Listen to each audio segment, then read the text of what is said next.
Itu ya, sejarah-sejarah seperti ini yang memang kadang orang-orang milenial ini nggak tahu gitu loh guys ya.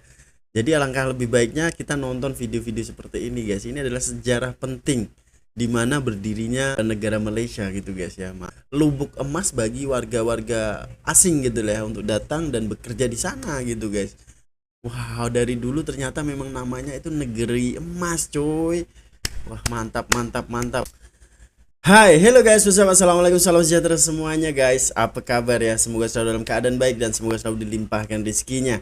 Amin amin ya robbal alamin. Oke guys, bertemu kembali di Bang Ray tentunya ya guys ya. Semoga Anda selalu sehat ya di sana ya, di luar sana. Jadi jaga kesehatan. Yang penting selalu semangat untuk bekerja guys ya.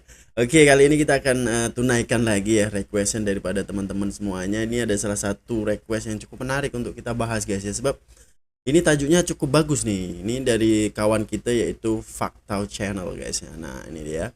10 rahasia gelap tentang Malaysia yang rakyatnya sendiri tak tahu. Ini macam mana rakyatnya boleh tak tahu guys ya? 10 rahasia gelap. Oh, menarik ini ya.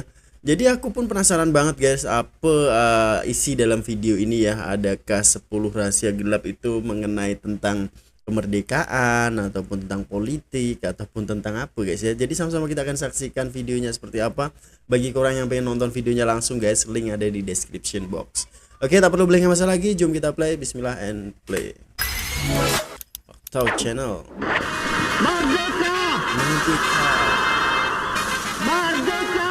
Ini ya. Minta maaf, sebelum kita mulakan video kali ini, Faktor ingin mengumumkan pemenang untuk giveaway Faktor 700k. Wih, Kalau 700K, video pengumuman giveaway sebelum ini adalah bombastik seperti ini, umum pemenang giveaway kita dan kali ini, diumumkan. dan yang Selalu paling giveaway pelik ya. adalah ini. Mantap ya. Assalamualaikum dan salam sejahtera.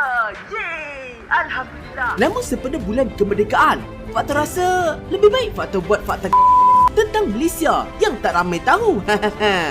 Jadi tanpa melengahkan masa, Faktor akan umumkan 10 pemenang giveaway berdasarkan kriteria sebelum ini. Pemenang bagi kategori pertama, Good Kapibara, Wih, Muhammad si Nur komen, Alif Rosli, Haras Muzaffar, Wih, tahniah, Amirul tahniah. Adam dan Hazim NZWA. Pemenang bagi kategori kedua, Random Syafiq Muhammad, Muhammad Mursyidi, Mantap. Niati Nick, Natasha Al-Syamani dan Ashilab. Tahniah Faktor ucapkan. Pemenang bolehlah mesej Faktor di Instagram ataupun email Faktor di alamat faktor.info Nah, ini langsung @gmail.com email, guys, ya, untuk biar mendapatkan hadiah. Terima kasih sekali lagi Faktor ucapkan atas sokongan kurang selama ini. Tanpa korang, sokong, mantap. siapalah Faktor? Minta maaf Faktor mengambil sedikit masa untuk mengumumkan giveaway. Okey, jom kita start intro balik. Kalau korang nak tahu, sebenarnya Malaysia merupakan sebuah negara yang... rasanya intro kita dah panjang sangat dah. Video kali ni tak payah intro lah ya. Jom bersama Faktor kita angkat tangan dan kibarkan jalur gemilang. Gemilang guys. 10 Bentar lagi rahsia ya. gelap tentang Malaysia yang rakyatnya sendiri tak tahu. Sebelum tu, jangan lupa subscribe Faktor tau. Dan jangan lupa tekan loceng. 10. Ini, Filipina nak pakai nama Malaysia dulu. Oh. Tahu tak kurang, sebenarnya sebelum penukaran nama tanah Melayu kepada Guys. Malaysia, terdapat negara lain yang mahukan nama Malaysia. Mesti korang tak pernah dengar tentang fakta ni kan?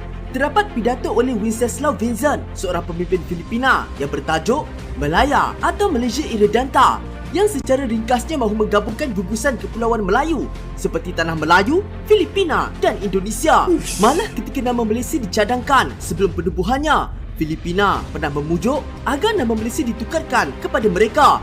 Namun gerakan gabungan ini terbatal selepas penubuhan Malaysia pada tahun 1963 yang merangkumi Tanah Melayu, Singapura, Sabah dan Sarawak. Dengan izin Allah Subhanahu Wa Taala pada 31 hari bulan Ogos 63 kelak negara baru itu akan muncul sebagai sebuah negara yang merdeka dan berdaulat.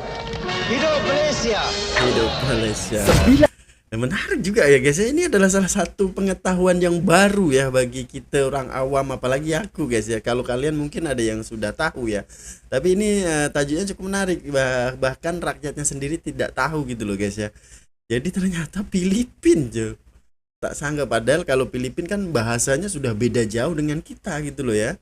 Oh, ternyata baru tahu guys. Next ya, nomor 9 nya apa nih? Dan asal usul nama Malaysia. Nah, ini. Kalau korang nak tahu, tak ada siapa pun yang mampu memberikan fakta yang tepat mengenai asal usul nama Malaysia yang sebenar.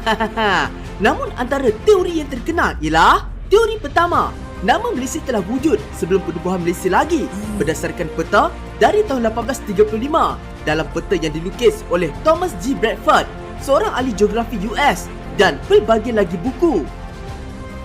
Teori kedua, nama Malaysia dikatakan hasil gabungan antara dua perkataan Inggeris, iaitu Malay yang membawa maksud orang Melayu dan Shire yang membawa maksud perkampungan oleh pelayar dan pedagang pada zaman itu. Bila digabungkan menjadi Malaysia, iaitu Malaysia. perkampungan orang Melayu. Teori ketiga, menurut penulisan di Itu dalam masuk buku akal, ya. berjudul Malaya, tulisan A.J. Stockwell, Malaysia merupakan nama pilihan Tunku Abdul Rahman sebelum merdeka lagi. Namun Tan Sri Ghazali Syafi'i, iaitu salah seorang daripada 4 anggota Suruhanjaya Kobol, mendakwa beliaulah yang turut mencadangkan nama Malaysia untuk persekutuan baru itu. Tentu ada latar belakang yang menyebabkan mereka terfikirkan nama Malaysia kerana ia sudah wujud lebih awal lagi. 8. Menarik guys ya, itu salah satu 3 faktor itu memang menjadi poin pentingnya gitu ya. So memang dari 3 hal tersebut ya guys, Malaysia bisa terwujud namanya gitu guys. Respect, menarik itu. Kalau nomor 2 itu memang ngam banget lah ya, sebab sejarahnya yaitu Malay itu adalah Melayu ya, tanah Melayu. Oke, next guys, nomor 8 nih. Black Hawk Down. Oh, Black Hawk Down. Siapa di antara korang pernah tengok cerita Black Hawk Down? Oh, ini aku belum pernah tengok loh cuy. Counting. That's not a war, Mr. Ito. It's genocide. Kalau korang nak tahu, cerita ini berkisarkan tentang kisah yang berlaku pada tahun 1993 tentang bagaimana pasukan tentera elit Amerika Syarikat cuba melepaskan diri setelah diserang oleh tentera Somalia ketika sedang melakukan misi bantuan. Filem ini dikatakan berdasarkan kisah sebenar, namun sebenarnya ia adalah tidak tepat. Ini kerana yang bertarung nyawa dan menyelamatkan tentera Amerika Syarikat di dalam filem itu sebenarnya adalah tentera Malaysia. Menurut Major Jeneral Besara Datuk Mat Rozi Baharom, iaitu salah seorang anggota tentera yang terlibat dalam operasi tersebut, disebabkan ini merupakan filem Hollywood, maka peranan Malaysia tidak diiktiraf, seolah-olah Malaysia tidak terlibat dalam misi itu. I kept turning around to this little Malaysian driver. I said, "You drive. You just drive this thing. Get it the hell out of here." And he kept turning back, saying, "No, we stay." When we got in trouble that night, we had to ask the United Nations to come help out, which they did. And again, I can't thank enough the Malaysians for what they did that night. Tapi terdapat versi yang lebih tepat, iaitu filem dokumentari bertajuk Black Hawk Down, The Untold Story, dikeluarkan ini yang tepat pada tahun 2019. Malah Malaysia juga ada menghasilkan filem Malbat, ini baru ya, Bakara pada tahun ini yang berkisarkan tentang situasi yang berlaku pada tahun 1993 itu. Bareng ke depan dan gerak sekarang. Ini film ini pasti keren guys. Ternyata guys, film Black Hawk Down itu ialah penipuan publik boleh dikatakan ya, sebab dia tidak menceritakan bahwa di situ yang menyelamatkan orang Malaysia ataupun tentara Malaysia gitu loh. Dan ini ada film baru Malbat, boleh kita tengok lah guys ya, kalau nanti boleh ditayangkan di Indonesia. Wah, keren banget ini cuy. Nah, ini adalah salah satu sejarah yang perlu kita angkat juga ya guys ya, sebab orang putih sudah mengelabuhi kita ya sebagai orang awam. Di situ tidak ada kena-mengena dengan tentara Melayu. Waduh, kacau US nih ya. Lanjut guys. 7. Lagu Negaraku. Nah, ini lagu Ramai Negaraku yang sini. tahu Siapa yang cipta? sebenarnya lagu Negaraku diambil daripada gubahan lagu Negeri Perak kan? Cuba korang tengok perbezaannya.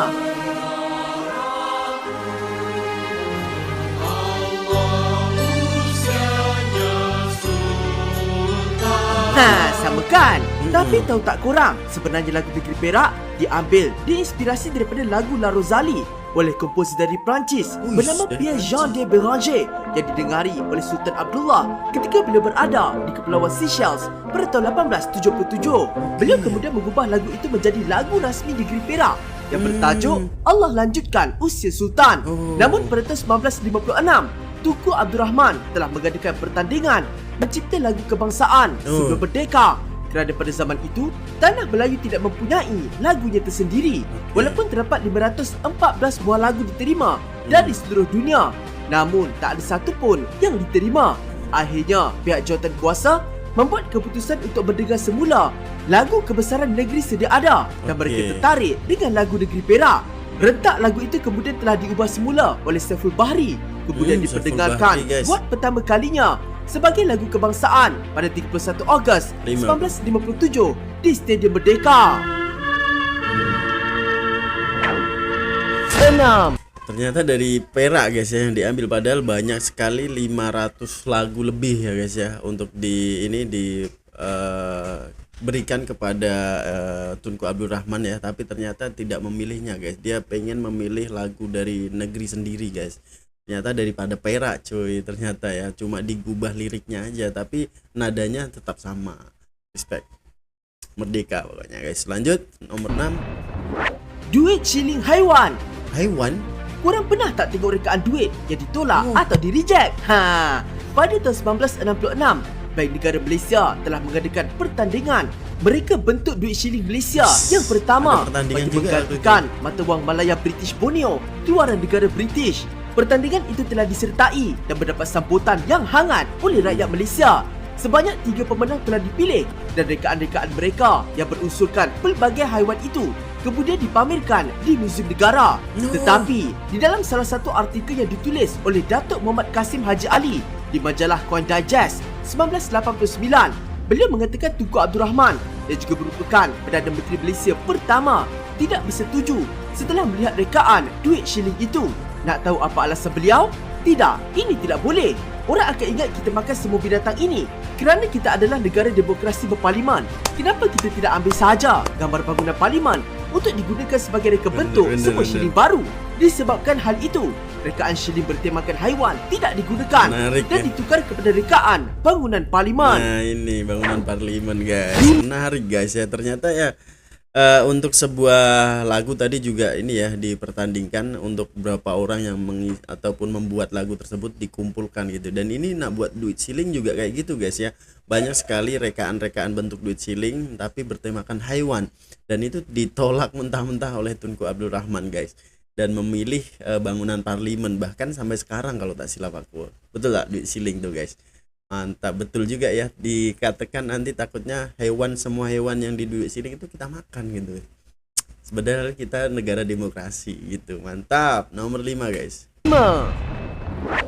Sejarah bendera Malaysia. Nah ini ada yang mengatakan ya, bahawa bendera Malaysia mengambil rekaannya daripada bendera Amerika Syarikat. Tapi ya, sebenarnya ya? ia adalah tidak tepat. Ketika di bawah pemerintahan Majapahit suatu ketika dahulu, Majapahit dah dulu memang ya, menggunakan bendera yang dikenali sebagai Sang Saka Getih-Getah Samudra atau Sang Saka Gula Kelapa. Ketika tertubuhnya negeri-negeri Melayu bersekutu yang Malayan Union, rekaan bendera ini pula digunakan. Tetapi pada tahun 1949, Majlis Raja-Raja telah mengadakan pertandingan untuk memilih reka bentuk bendera bagi kerajaan yang bakal dibentuk. Daripada 373 reka bentuk, hanya 3 yang dipilih, iaitu reka bentuk pertama, reka bentuk kedua dan reka bentuk ketiga. Rekaan ketiga yang dihasilkan oleh Muhammad bin Hamzah dari negeri Johor telah dipilih sebagai pemenang. Namun terdapat 3 perubahan yang dilakukan untuk reka bentuk akhir. Pada 26 Mei 1950, buat pertama kalinya bendera Persekutuan Tanah Melayu telah dikibarkan di pekarangan Istana Sultan Selangor dengan dihadiri oleh Dulia Maha Mulia Raja-Raja Melayu dan pegawai-pegawai King George keempat. Apabila pembentukan Malaysia pada tahun 1963, bendera Malaysia sekali lagi diubah pada bilangan jalur-jalur dan pecahan bintang. Itu yang penting guys. 4. Itu ya, sejarah-sejarah seperti ini yang memang kadang orang-orang milenial ini nggak tahu gitu loh guys ya. Jadi alangkah lebih baiknya kita nonton video-video seperti ini guys. Ini adalah sejarah penting di mana berdirinya negara Malaysia gitu guys ya. Mantap bener ya. Buat bendera seperti apa dan buat duit shilling seperti apa, sejarahnya kayak gimana itu ada di sini cuy. Sebab sebelum berpecah kita itu adalah Nusantara guys, dan benderanya ya tadi tuh garis merah, garis putih, garis merah, garis putih guys ya. Mantap kan? Dan sekarang ini sudah berpecah dan mempunyai bendera masing-masing guys. Respect. Pokoknya kita respect lah ya. Jangan ada yang komen-komen sensitif gitu guys ya. Lanjut next. Nomor 4. Time capsule bawah bangunan parlimen. Apa nih? Korang tahu tak? Sebenarnya terdapat kapsul masa atau time capsule yang ditanam di bawah bangunan Parlimen.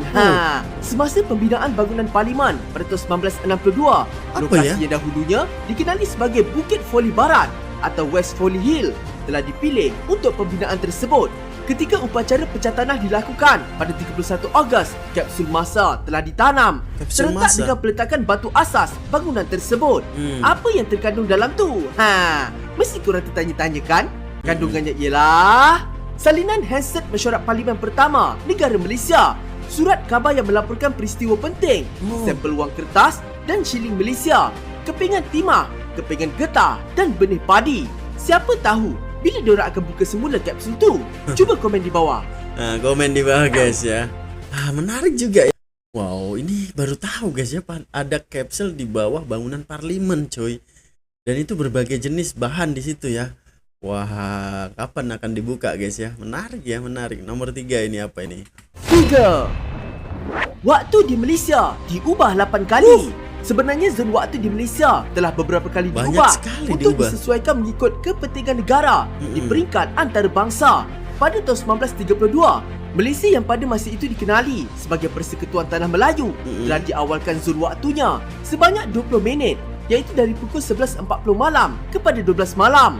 Kemudian pada 1 September 1941, sekali lagi waktu Tanah Melayu dipercepatkan sebanyak 10 minit bagi menyelaraskan waktu tempatan dengan waktu antarabangsa. Namun apabila kedatangan Jepun ke negara ini pada tahun 1942, Tanah Melayu ditukar mengikut waktu Tokyo, iaitu 2 jam lebih awal. Namun kembali semula ke waktu sebelumnya selepas Jepun berundur pada tahun 1945. Akhir sekali pada 1 Januari 1982, iaitu selepas kemerdekaan, waktu Malaysia sekali lagi telah diubah sebanyak 30 minit oleh Perdana Menteri Malaysia keempat untuk menyeragamkan waktu dengan Sabah dan Sarawak.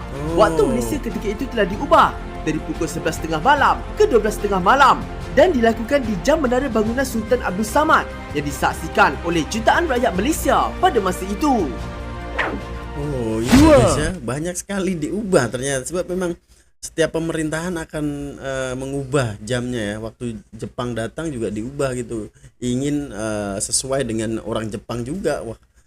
Alhamdulillah ini Tunku Abdul Rahman menyelaraskan dengan waktu di Sabah guys. Sabah dan Sarawak ya. Mantap ya. Berperan penting Perdana Menteri pada waktu itu guys ya, yaitu Tunku Abdul Rahman. Lanjut. Nama negara sebelum Malaysia. Pernah tak korang terfikir sebelum negara ini diberi nama Malaysia dan Tanah Melayu, apa nama asal negara ini? Kalau korang nak tahu, suatu ketika dahulu sekitar tahun 150 sebelum Masihi, negara ini dikenali sebagai Golden Chersonese atau Aureum Chersonensis yang dalam bahasa Latin membawa maksud semenanjung emas. Nama ini diberikan oleh Claudius Ptolemy, iaitu seorang falsafah Greek yang juga ahli geografi. Di dalam bukunya Geographia yang terkandung peta ketika zaman kegemilangan Rom. Menariknya, nama Golden Chersonese diberikan kerana Malaysia pada ketika itu merupakan kawasan yang terkenal sebagai kawasan yang kaya dengan emas. Semenanjung emas itu juga kini termasuk dengan bahagian selatan negara Thailand. Ternyata coy, 1. Dulu Malaysia ini negara emas loh. Dan sekarang ini pantas aja walaupun tidak ini guys ya, tidak menggali emas, tapi nyatanya itu lubuk emas bagi warga-warga asing gitu lah ya, untuk datang dan bekerja di sana gitu guys. Wow, dari dulu ternyata memang namanya itu negeri emas coy. Wah, mantap. Ini nomor 1 guys, tinggal 1 lagi. Lanjut, let's go. Tun Abdul Razak sebenarnya spy. Mesti terkejut dengan fakta ni kan? Siapa sangka Tun Abdul Razak yang juga merupakan Perdana Menteri Malaysia yang kedua ini pernah jadi spy. Kalau korang tengok gambar ni, di sebelah kanan sekali yang memakai cermin mata itu merupakan Tun Abdul Razak ketika berkhidmat sebagai perkhidmatan awam Malaya di bawah tentera Jepun ketika kedatangan Jepun ke negara ini. Apa yang mengejutkan dan ramai tak tahu, punca sebenar Tun Abdul Razak menyertai tentera Jepun adalah untuk menjadi pengintip untuk mempertahankan negara. Pada ketika itu, ramai yang tidak mengetahui rahsia ini sehingga memanggil beliau sebagai pembelot. Tetapi tanpa menghiraukan tuduhan itu, Tun Abdul Razak yang terkenal dengan kebijaksanaannya dengan mudah mendapat kepercayaan daripada pihak Jepun dan dilantik sebagai pembantu di pejabat pegawai daerah Wis. untuk menyelaraskan banyak aktiviti dengan tentera Jepun. Ini telah memudahkan beliau untuk mendapatkan maklumat pergerakan tentera Jepun Mantap secara bener sembunyi, ini. di mana beliau secara senyap-senyap menyampaikan maklumat itu kepada pasukan gerila Wataniah Pahang yang diketuai oleh Yop Mahidin. Disebabkan keberanian Tun Abdul Razak yang menjadi pengintip di kawasan musuh telah memberi peluang yang besar kepada kejayaan askar Wataniah Pahang menentang luar askar biasa Jepun ni. yang pada masa itu memiliki jumlah yang jauh lebih ramai dan berjaya mematahkan banyak aktiviti serta rancangan tentera Jepun secara rahsia. Fakta memang betul-betul kagum dengan Perdana Menteri kita yang kedua Respect ini betul lah. yang juga dikenali sebagai Bapa Pembangunan. Fakta berharap Bapa semoga video kali Pembangunan. ini sedikit sebanyak dapat melahirkan rasa syukur kita Yes, dalam benar. lebih menghargai Setuju. para pejuang kemerdekaan serta nilai hormat menghormati antara agama dan bangsa. Fakta akhiri video ini dengan laungan Merdeka! Merdeka. Merdeka. Jumpa lagi di video Mantap akan datang. bener. Assalamualaikum semua, bye. Waalaikumsalam warahmatullahi. Oke guys, itu ya fakta-fakta menarik di mana Malaysia itu 10 rahasia yang orang Malaysia sendiri tak tahu guys. Dan memang bener, aku pun baru tercengang dengar fakta-fakta unik ini ya, 10 fakta loh. Dan yang terakhir ini paling keren bagi aku ya, yaitu Tun Abdul Razak menjadi spy guys. Itu ternyata luar biasa loh. Susah loh menjadi spy guys ya, dan itu menjadi salah satu masuk di tentara Jepang gitu loh. Dan akhirnya dia mendapatkan informasi dengan gerila di Pahang dan akhirnya bisa menyerang melumpuhkan tentara Jepang. Respect lah, patut lah. Itu adalah Perdana Menteri yang luar biasa ya, dan diiktiraf sebagai bapak pembangunan gitu guys ya. Jadi setelah itu pembangunan di Malaysia itu semakin maju, semakin pesat guys ya. Luar biasa Tunku Abdul Razak nih. Luar biasa. Apa pandangan korang guys ya? Apakah korang sudah tahu hal-hal unik ini ataupun baru tahu kali ini guys? Silahkan drop komen di bawah. Jadi sekali lagi guys, aku ucapkan merdeka, merdeka, merdeka. Mantap betul ya. Dan ini sebentar lagi Malaysia merayakan hari kemerdekaan ya, hari kebangsaan pada 31 Agustus nanti guys ya. Kalau ada waktu boleh tengok sana ya guys ya, sebab meriah banget gitu loh. Tapi tak tahulah ini dilakukan nanti kemeriahan itu di Putrajaya ataupun di Dataran Merdeka guys. Share komen di bawah. Oke guys, mungkin sekian dulu ya untuk video reaction kali ini. Cukup menarik, cukup apa ya guys ya, cukup bagus untuk pengetahuan kita ya sebagai orang awam, apalagi aku guys orang luar.